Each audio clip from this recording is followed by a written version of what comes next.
Olá, querido amigo. Estamos de volta mais uma vez para estudarmos a Palavra do Senhor. Hoje falaremos sobre um tema muito importante. Chegamos à nossa lição número 7. Que tem como título Idioma, Texto e Contexto. Eu sou o pastor Maison Moura. E eu sou o pastor Carlos Acosta. E esse é mais um comentário da lição da Escola Sabatina.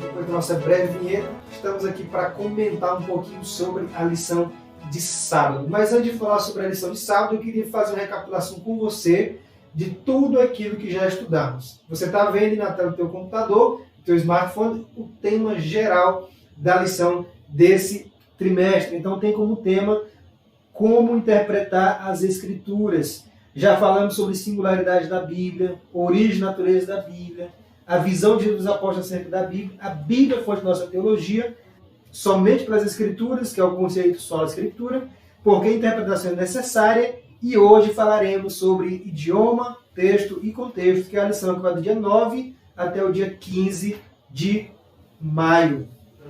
O verso para memorizar de hoje se encontra em Deuteronômio 31, versículo 26, e nos diz o seguinte: tomai este livro da lei e ponde-o ao lado da arca da aliança do Senhor, vosso Deus, para que ali esteja por testemunha contra ti. Na lição dessa semana, examinaremos como a interpretação das palavras, frases e narrativas das Escrituras em seus contextos originais nos ajuda a entender melhor a mensagem divina para nós. Eu não vou comentar muito a respeito do verso para memorizar, porque ele tem muito a ver com a mensagem do pastor Carlos Costa na parte do domingo. Ele vai comentar em detalhes a parte do domingo para a gente, portanto vou deixar o verso para memorizar para que ele nos explique. Aqui na parte de sábado, a lição começa falando a respeito do alcance da Bíblia Sagrada. Ela traz aqui um dado muito importante. Existem muitas línguas que são faladas em nosso mundo, milhares na verdade.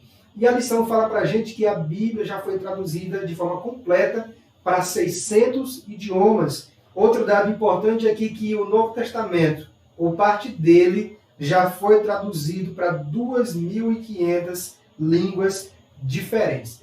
Estima-se que 1,5 bilhão de pessoas não têm nenhuma parte traduzida das Escrituras. Embora a Bíblia já tenha sido espalhada para muitos lugares, para muitas pessoas, ainda tem muita gente que não tem acesso à Bíblia Sagrada.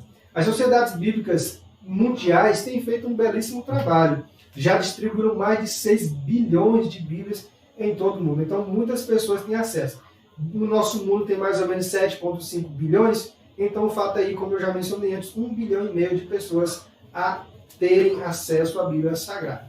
Só na Sociedade Bíblica Brasileira, a título de curiosidade, até 2007, que foi quando eu vi, já tinha distribuído 2 bilhões de Bíblia. Eu estava falando para o Lúcio, uma curiosidade, quando eu fui à Sociedade Bíblica Brasileira, em uma palestra que nós participamos, foi mencionado que eles fazem uma Bíblia a cada 3 segundos. 35 mil Bíblias por dia. Então, a palavra de Deus tem sido espalhada como folhas de outono.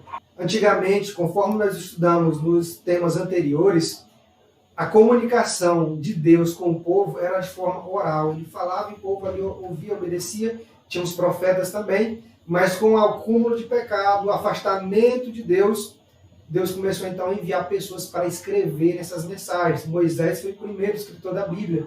Ali 15 séculos antes de Cristo, ele começou a escrever os 5 primeiros livros da Bíblia: Gênesis, Êxodo, Levítico, Números e Deuteronômio. Então esse processo de se escrever, de espalhar a palavra para o povo, começou muitos séculos atrás.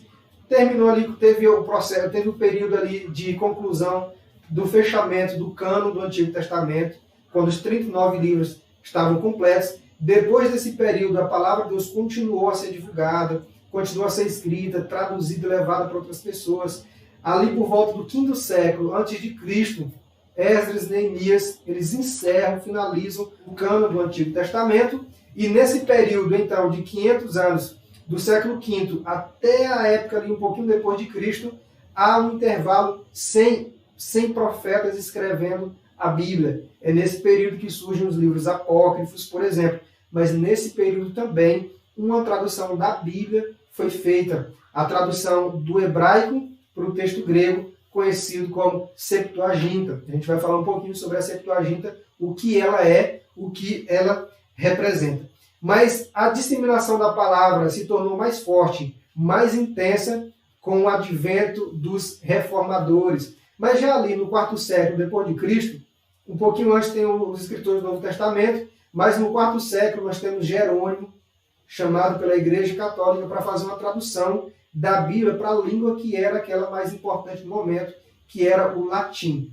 Então, a Bíblia foi escrita em hebraico, depois que o hebraico foi perdendo a sua força, tem uma nova língua que domina, o Carlos Costa vai falar de detalhes para a gente, que é o grego. Então, a Bíblia é traduzida para o grego. Agora tem uma nova língua que domina, é o latim. A Bíblia foi traduzida para o latim. Aí depois você vai vendo que com o tempo vai ter outros idiomas e a Bíblia vai sendo traduzida nesses idiomas. Mas vários reformadores, como esse que você está vendo aí agora, você está vendo aí o Jerônimo, você está vendo também imagens de Wycliffe, que foi um dos reformadores, que ajudou no processo. Você vê também Martinho Lutero, mas a Bíblia só alcançou esse alto grau de disseminação por meio da invenção desse homem que vocês estão vendo aí, o Gutenberg, que inventou a imprensa. Então, a imprensa teve um importante papel na disseminação da palavra de Deus. Até chegar esse rapazinho que vocês estão vendo aí agora, que é o João Ferreira de Almeida, que foi quem traduziu a Bíblia para o português. Na verdade, ele não conseguiu traduzir a Bíblia toda.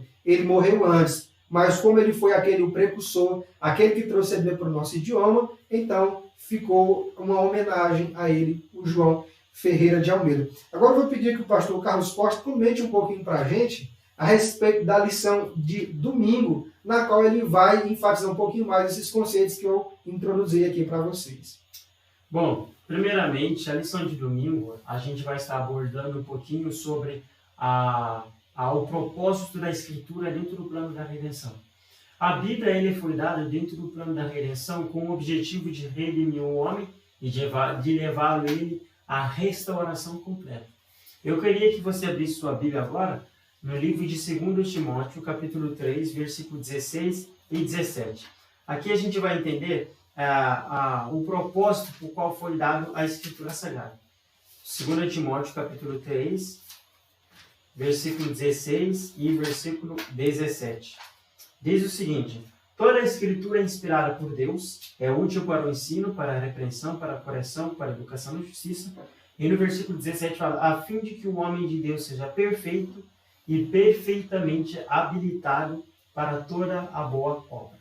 A gente percebe claramente que aqui a Bíblia é dada com o objetivo de redenção, a fim de tornar um homem perfeito e perfeitamente habilitado na obra. Ou seja, de ter no homem uma redenção a ponto de levá-lo a uma restauração. Só que assim, para que Deus comunicasse isso, ele tinha que usar linguagens, ideias e até pensamentos. E o povo escolhido foi o povo de Israel, sim, o povo descendente de Abraão. E dentro desse povo, Deus se manifestou numa linguagem que é o idioma hebraico. Então surge aí uma grande proliferação da língua hebraica, principalmente para que essa língua fosse usada por Deus para comunicar. Primeiramente era oral, a gente sabia que a comunicação dessas verdades, Moisés vai deixar isso bem claro no livro de Gênesis e no livro de Êxodo também, que a comunicação era oral. Depois, Moisés começa a registrar os 5 primeiros livros da Bíblia, conhecido como Pentateuco, e esses 5 primeiros livros da Bíblia são chamados de lei, outros chamam ele de Torá também. Mas a língua dominante é a língua hebraica. Bom, depois teve um momento com que o povo afastou de Deus e eles ficaram exilados, né, na Babilônia. E lá, quando eles ficaram exilados, infelizmente, eles começaram a perder o costume da língua hebraica. E também, pela influência grega, a língua grega estava se tornando cada vez mais forte. Então agora a ênfase é dada na língua grega. E a lição deixa bem claro aqui, houve uma tradução do grego do Antigo Testamento, que é a Septuaginta. Então a Septuaginta não é nada mais, nada menos de que a tradução grega é o Antigo Testamento numa versão grega. Ele é representado como LXX. Cada vez que você está lendo alguma literatura teológica, se você encontrar na referência LXX, ele representa a Septuaginta. E aí surge o grego. Mas qual é o pano de fundo que o grego acaba se tornando a base para escrever as escrituras? É bem fácil. Isso, de uma abordagem histórica, a gente percebe que o Alexandre o Grande, ele acaba se tornando o grande homem poderoso na derrota das nações. Ele acaba invadindo e o reino dele começa a se expandir e tornar cada vez mais forte. E o Alexandre era diferente dos outros reis e dos outros monarcas. Por quê? Porque Alexandre o Grande, cada vez que ele invadia uma civilização, ele não destruía por completo. Ele destruía a linhagem real, os reis, ele trazia com ele todas as culturas gregas, as culturas e as ideias gregas, pensamento grego, e isso permanecia na cultura onde foi invadida e acaba se tornando cada vez mais forte. Ele também fazia bastante escolas, para incutir na mente de cada nação vencida a filosofia grega. E com isso, um grande interesse começou a ser dado à língua grega. E nesse grande interesse a ser dado na língua grega, surgiu um descendente dos Ptolomeus, um governante, que ele queria que a biblioteca da Alexandria se tornasse famosa, como tinha rivalidade também com outras bibliotecas, que também pode ser a biblioteca do próprio Egito. E aí ele enfatizou que os judeus deviam juntar para fazer a tradução da Septuaginta, do Antigo Testamento, que é o hebraico, para o Testamento grego, que é chamado como Septuaginta. E aí surgiu agora a Septuaginta. Diz a lenda, diz as histórias, que 70 judeus estavam na produção, ou 70 escribas estavam na produção desse artigo. Só sabemos que a língua grega acaba se tornando bem forte e o Novo Testamento ele é feito na língua grega. É a mesma língua usada, que os apóstolos vão dar ênfase e vão dar continuidade. A lição também fala claramente que o apóstolo João, ele atesta a palavra tudo quanto viu. Então você percebe claramente que a língua grega começa a se tornar uma grande ênfase naquele povo, Então, dessa maneira, a Bíblia demonstra a continuidade desse inspirado testemunho, desde o primeiro escritor das Escrituras até o último. E assim começa a proliferação da língua grega dentro do judaísmo e também por mundo fora. Em Deuteronômio capítulo 32, versículo 46 e 47, Moisés enfatiza isso e mostra que a palavra de Deus é o sinônimo da vida. Ele fala, porque a palavra é a própria vida. E essa palavra é testemunhada e é trazida até nós. Assim também a gente entende o verso alto que fala assim: toma esse livro da lei e põe do lado da arca da aliança do Senhor, vosso Deus, para que ali seja testemunha contra ti. Deuteronômio 31, 26. Então a gente percebe claramente que a palavra de Deus é dada ênfase, a língua que compõe a palavra de Deus, o Novo Testamento grego, e do Antigo Testamento hebraico, que acaba se tornando cada vez maior. Então, o ponto essencial da palavra de Deus é estimá-la como palavra de Deus, e mais importante que isso, é obedecer o que ela ensina para cada um de nós. Esse é o ponto essencial da palavra de Deus. E assim, com essa mentalidade, a gente vai avançar agora, já que a gente tem sobre idiomas, sobre palavra e os seus significados. Muito bem, vamos então aqui para a segunda-feira, falar um pouquinho sobre palavras e seus significados. As palavras têm um significado que muitas vezes nós não compreendemos plenamente, principalmente as palavras bíblicas. Quando há a tradução do hebraico para o português ou do grego para o português, algumas coisas se perdem. Que coisa que se perdem? O significado genuíno da palavra. A gente não vai perder com a mensagem, mas a palavra faria mais sentido a gente entendendo-a dentro do idioma no qual ela foi escrita. A lição vem trazendo aqui para a gente 2 exemplos muito importantes. Então, essas palavras, para que a entendamos corretamente, precisamos estudar a fundo as Escrituras Sagradas. Como eu falei para vocês, tem 2 palavras que a lição menciona aqui para a gente, é a palavra Hesed e a palavra Shalom. Então, o que você vai ver na tua lição em Shesed? mas lendo no hebraico é hesed, tem a ver com misericórdia, benevolência, bondade, e essa palavra aqui, hesed, ela está diretamente ligada a Deus. Tem poucos momentos em que essa palavra aqui é falada de um ser humano para o outro, ou é mencionado um ser humano tendo em relação ao outro. A gente vê, por exemplo, um momento que isso acontece lá no texto de Ruth, quando tem a relação ali de amizade, de companheirismo entre Ruth e sua sogra, a Noemi. Mas na maioria das vezes, a palavra hesed se aplica diretamente ao sentimento de Deus ou às atitudes de Deus com o ser humano. Então é importante a gente entender as palavras dentro do contexto e para quem essas palavras estão sendo dirigidas. A lição nos traz textos nos quais essas palavras aparecem. Eu quero ler um texto com vocês, vou pegar aqui minha Bíblia, e o texto está em Salmo 143, versículo 8. Vamos lá, a leitura bíblica. A Bíblia Sagrada nos diz o seguinte: faze-me ouvir pela manhã da tua graça, pois em ti confio. Mostra-me o caminho por onde devo andar, porque a ti elevo a minha alma. Então, nós vemos aqui a palavra graça, que ela é a tradução da palavra hebraica hesed, que pode significar bondade, graça, amor, misericórdia, benignidade. Então, é uma palavra que tem um sentido muito profundo e está diretamente relacionado com os sentimentos e atitudes divinas em relação ao homem. Portanto, é importante conhecermos os significados dessas palavras, a semântica de cada palavra. A outra palavra que a lição nos traz aqui, como eu mencionei para vocês, é a palavra shalom. E eu quero ler essa palavra aqui em Números capítulo 6, versículo 24. Ele diz assim: o Senhor te abençoe e te guarde, o Senhor faça resplandecer o rosto sobre ti e tenha misericórdia de ti.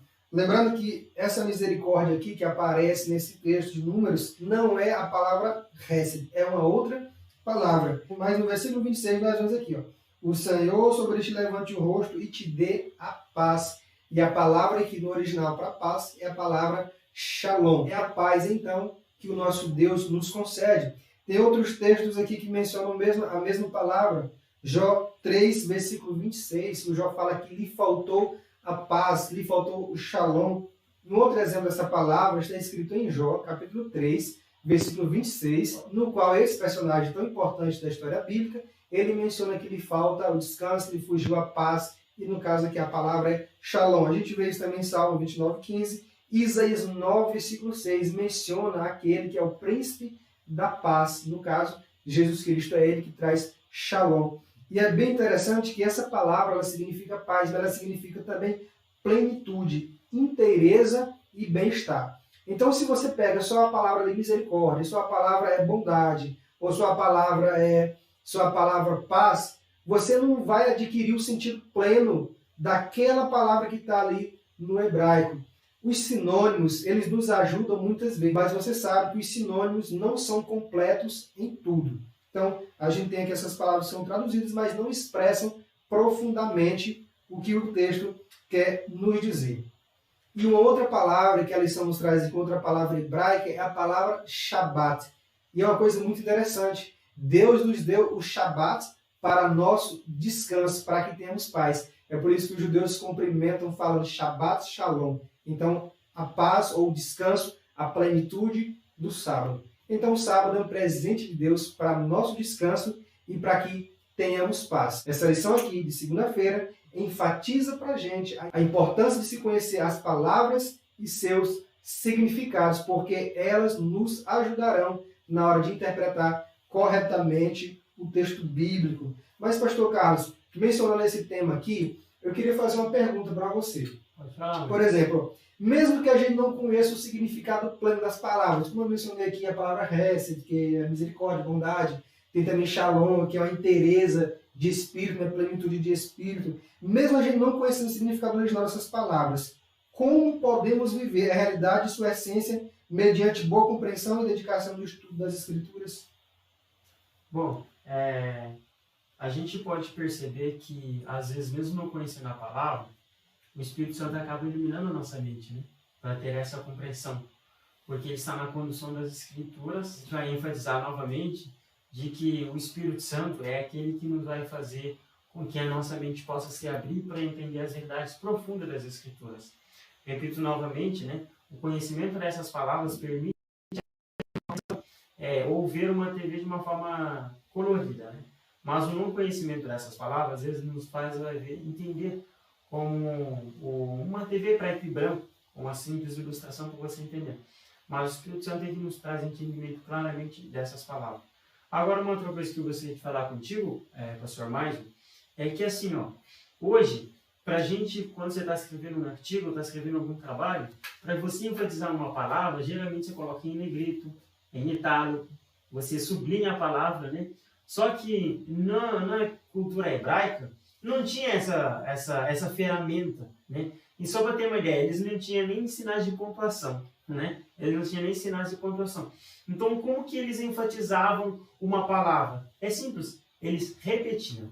Agora a gente vai entrar na lição a repetição, padrões de palavras e significado, que é a lição de terça-feira. A gente vai estudar um pouquinho da repetição e padrões de palavras e significado. A gente vai perceber como que cada repetição ele traz uma ênfase diferente. A lição chega a falar que quando se trata de atributo de Deus, a repetição será às vezes 3 vezes, para enfatizar um atributo. Eu gostaria de convidar vocês agora a abrir Gênesis capítulo 1, versículo 26 e 27. Gênesis capítulo 1, versículo 26 e 27. A gente vai ver um assunto muito importante. Aquele que vai estar aqui na nossa tela. Você que está acompanhando aqui na tela, vamos ler comigo aí. Vemos aí, ó. E criou Deus o homem à sua imagem, a imagem de Deus o criou, homem e mulher os criou. A palavra para criar aí é a palavra bará, né? Ou bara, que a gente vai ver que essa repetição 3 vezes, ele está querendo dar uma ênfase. Qual é a ênfase que a lição quer dar ao ter essa repetição? É simples. A ênfase é para mostrar que o ser humano foi criado por Deus e que também foi criado à sua imagem. Então a ênfase do texto bíblico é mostrar a criação de Deus, mas não somente isso, mostrar que o homem foi feito à imagem. Isso é um exemplo para te mostrar que quando a Bíblia repete as palavras propositalmente, ele está mostrando a ênfase em alguma mensagem que ele quer dar. Outro exemplo também muito forte é Isaías capítulo 6. Vai comigo na Isaías capítulo 6. Isaías capítulo 6, versículo 3. Olha qual a palavra que mais se repete. Aí todo mundo percebe, né? Santo, santo, santo é o Senhor dos exércitos. Então a ênfase do texto está na maravilha, no caráter maravilhoso de Deus, mas e principalmente na santidade de um Deus maravilhoso, pela ênfase da repetição da palavra santo. Repito novamente, quando se trata de atributo de Deus, a repetição geralmente é 3. Mas quando se trata de outros temas, como a gente vai perceber agora em Daniel, no livro de Daniel capítulo 3, a gente vai perceber que há uma ênfase de repetição 10 vezes para querer dar uma ênfase. E a ênfase é claramente que Nabucodonosor está se levantando contra a mensagem que Deus tinha dado antes. Rodrigo Silva ele chega mais longe, ele chega a falar que essa repetição quer produzir um humor de que tudo que o rei Nabucodonosor faz não tem comparação com a decisão dos jovens. Independente do que ele faz, ou sátrapas, ou prefeitos, ou reinos, ou governadores, os jovens permanecerão fiel até o fim. Então, assim, a gente percebe que quando a Bíblia está querendo enfatizar uma coisa, ela repete. Ela repete para que possamos entender a ênfase que o texto está nos dando. Mas, assim, não somente a repetição é importante. Outra coisa também que é muito importante é textos e contexto. Né? A gente viu semana passada, um texto sem contexto, ele gera pretexto. Pastor Maisel, o que você tem a falar para a gente sobre isso? Sobre os textos e contextos. Muito bom. É interessante que se analise cada texto dentro do seu quadro amplo, dentro do contexto no qual ele se encontra. Porque quando a gente pega um texto isolado, uma frase isolada, e tenta tirar uma teologia disso aí, a gente vai fazer confusão. Cair no pretexto, né, pastor? Cair no pretexto. E isso aí leva a gente até a heresia. Exatamente. Falar o que a Bíblia não está dizendo. Tem uma citação muito interessante de um autor chamado Charles Simmel, que eu quero mencionar aqui para você. Eu estou lendo esse livro agora aqui, e tem esse texto que me chamou bastante atenção. Olha só o que diz esse autor. Meu propósito é extrair da Escritura o que está nela, e não forçar nela o que penso estar ali. Tenho um enorme zelo em minha cabeça. Jamais falar mais ou menos do que aquilo que creio ser a intenção do Espírito na passagem que estou expondo. Então, quando formos estudar a palavra de Deus, a gente tem que ter essa sinceridade, tem que ter esse espírito de humildade para buscar extrair da Bíblia aquilo que a Bíblia está nos dizendo. Então, toda passagem bíblica, ela tem um contexto. Quando você estiver estudando a Bíblia, analise o que aquela palavra quer dizer dentro da frase que ela se encontra, do versículo, do capítulo, ou através dos versículos que estão para frente e os versículos que estão para trás. Porque toda palavra vem dentro de um contexto. Não existe nenhuma palavra isolada. Tem um contexto específico. E o exemplo que a lição nos traz aqui para mencionar esse ponto que eu estou argumentando com vocês, se encontra em Gênesis. A gente vai comparar agora 2 textos de Gênesis que falam sobre a criação do homem. Abra a tua Bíblia então em Gênesis capítulo 1, versículo 27. Veja aí o que diz esse texto.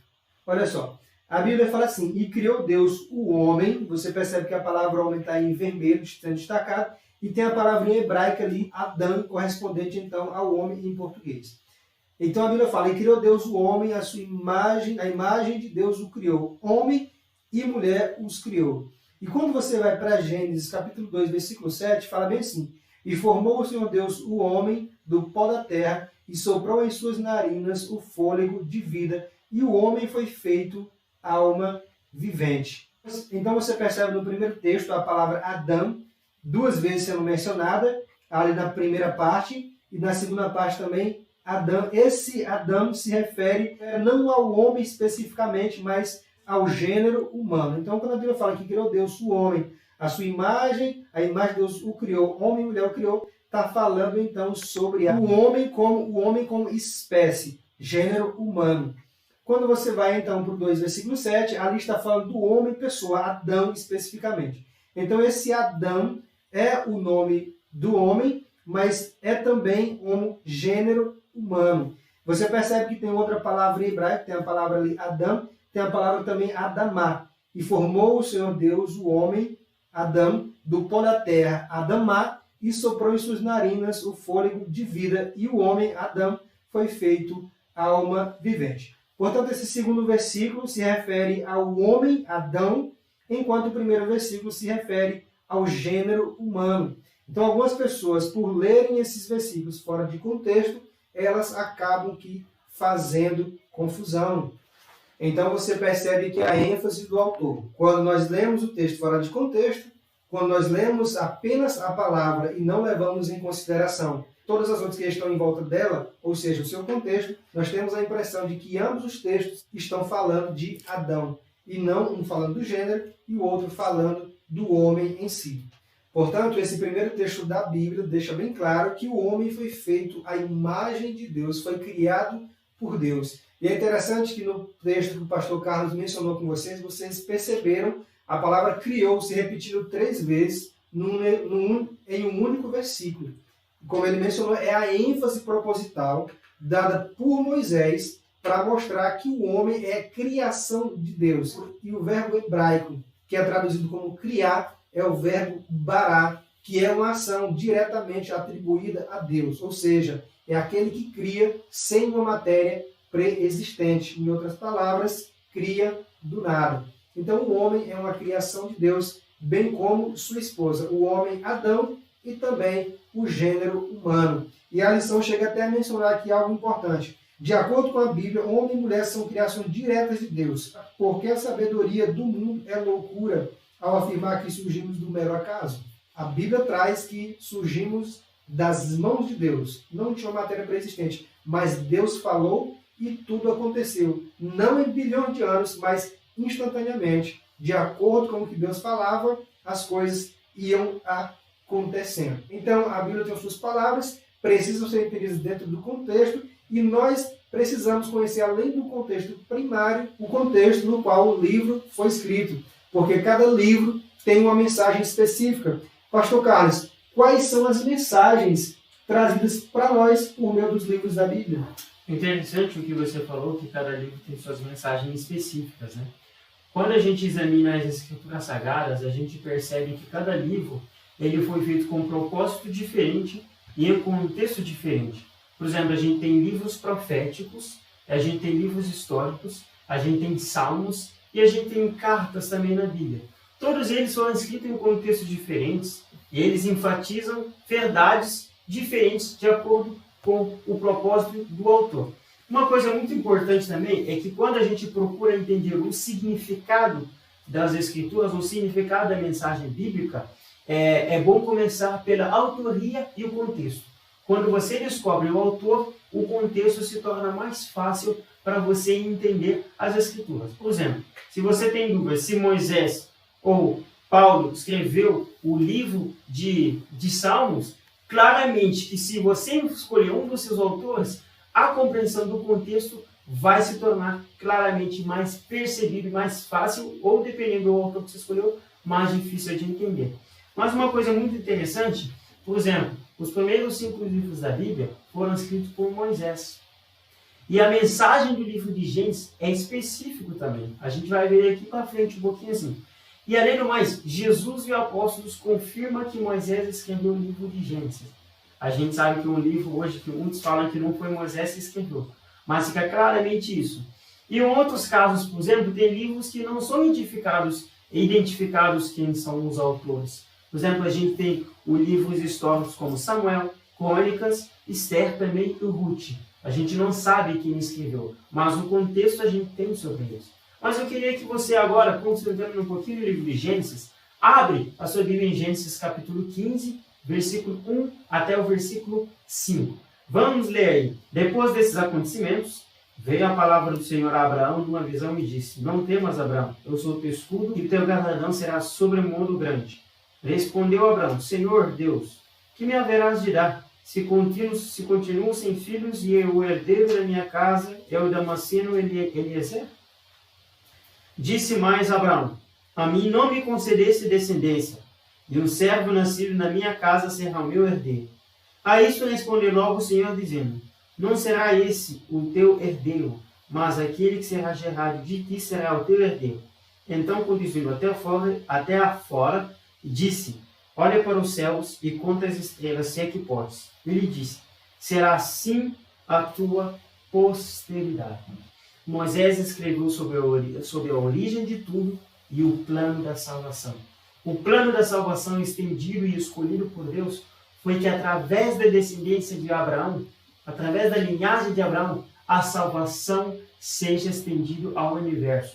Gênesis mostra claramente a linhagem desde Adão, Sete, Enos, Cainã, Malalel, Jared, Enoque, Metusalém, Noé, Sem, Cão e Jafé, e assim a descendência vai continuando, mostrando que a linhagem de Messias foi preservada. E essa mesma linhagem que vai dar origem ao plano da salvação concedido por ele, para que nós hoje possamos desfrutar dessa vida. É por isso que Gálatas 4:4 fala: chegado a plenitude do tempo, Deus enviou seu Filho nascido da mulher, nascido sob a lei. Então a mensagem de Gênesis é uma mensagem profunda escrita por Moisés para mostrar que a salvação chega até nós. Uma outra coisa muito interessante, fala assim: esse plano se tornou ainda mais claro com a aliança que Deus fez com Abraão. Olha só, a qual envolvia a promessa de estabelecer por meio dele uma grande nação e ser formada por uma descendência como a estrela dos céus e como a areia na praia. Então a gente pode perceber que Gênesis é um livro muito rico, principalmente pela mensagem da salvação através da linhagem messiânica estendida até nós, através da fé por intermédio de Abraão. E assim a gente vai para a lição de sexta-feira, onde a gente vai terminar a nossa escola sabatina, o nosso estudo, enfatizando esses detalhes aqui. Mas, sobre a lição de sexta-feira, o que você tem para nos comentar? Eu vi aqui um pouquinho sobre o Espírito Santo, o que isso significa nesse tema muito técnico aqui que a gente vê essa semana. Muito bom. Eu gostei da palavra que você usou, técnico, na lição dessa semana foi muito técnica. Tá? Você percebe o uso de palavras, as palavras do hebraico, é importante se conhecer. Então a gente percebe que a parte técnica, a parte do estudo, ela é muito importante. Mas a gente não pode de jeito nenhum abrir mão do Espírito Santo. Eu estava lendo o livro de John Stott e ele menciona 3 princípios elementares para que a gente consiga entender a palavra de Deus. E o primeiro princípio que ele menciona é a iluminação que o Espírito Santo nos dá. Não tem ninguém melhor para nos orientar dentro de um texto do que o autor daquele texto. Então o Espírito Santo é a pessoa que vai nos conduzir de forma correta, adequada, dentro do conhecimento bíblico. Por maior que seja o teólogo, por mais inteligente que ele seja, ele pode cometer erros em sua exegese, em sua explicação da Bíblia. Então, o Espírito Santo é aquele que vai nos conduzir à exatidão do conhecimento bíblico. O teólogo, se ele não estiver com o coração submisso, contrito em Deus, ele pode cometer erros de interpretação. Como eu estava falando para vocês, os 3 princípios elementares, segundo Aristóteles, para que tenhamos a correta compreensão da Bíblia, ele destaca como sendo o primeiro, o Espírito Santo, o segundo, um estudo aplicado às Escrituras, e por último ele menciona aqui os ensinos da igreja. Você percebeu que a lição tem repetido várias e várias vezes a importância do elemento sobrenatural. O pastor Carlos chegou até a mencionar, né, ele falou na sua parte aqui, que já foi falado muitas vezes do Espírito Santo. Sabe por quê? Porque às vezes o óbvio precisa ser repetido. Por que a lição está batendo tanto em cima desse ponto? É porque o elemento sobrenatural tem sido deixado de lado por grandes intelectuais. Nesse livro que eu quero ler uma parte aqui para vocês, John Stott nos fala algo muito importante. Ele nos diz que para entendermos a Bíblia precisamos ter o Espírito em nossa vida, e uma pessoa que não foi regenerada pelo Santo Espírito não consegue entender as Escrituras Sagradas, porque, como menciona o apóstolo Paulo, as coisas espirituais se discernem espiritualmente. Veja essa frase de John Stott. Em primeiro lugar, o Espírito ilumina a pessoa regenerada ou nascida de novo. Uma experiência de renascimento é essencial antes que sejamos capazes de discernir a verdade eterna. Se alguém não nascer de novo, não pode ver o reino de Deus. Jesus disse, fato aqui faz eco o apóstolo Paulo, ora, o homem natural não aceita as coisas do Espírito de Deus, porque eles são loucura, e não pode entendê-la, porque elas se discernem espiritualmente. Então, nós vemos esses pontos aqui, e para que a gente seja regenerado, para que o Espírito Santo trabalhe em nossa vida, precisamos abrir, então, a porta do nosso coração, e isso se faz com humildade. Sejamos humildes, oremos ao Senhor, entreguemos a nossa vida ao nosso Mestre, e deixemos o Espírito Santo nos guiar em toda a verdade. Pastor Carlos, o que mais lhe chamou sua atenção no estudo dessa semana? Exatamente esse contexto, esse texto aí, que mostra a importância do Espírito Santo na nossa vida, e que também que a lição fala lá no final da frase, que o Espírito Santo não se contradiz, não se contradiz. Então, se você está sendo iluminado pelo Espírito Santo, você não apresenta contrariedade à própria Escritura Sagrada, né? Então, chegamos fim ao nosso estudo da lição dessa semana. Convido você a estar conosco para estudar a próxima lição, que vai ser também um tema muito abençoado para cada um de nós. Eu finalizo as últimas palavras e dedico ao pastor Maicon.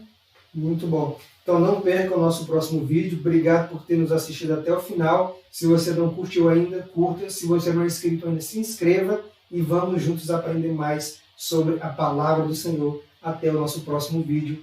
Fica com Deus.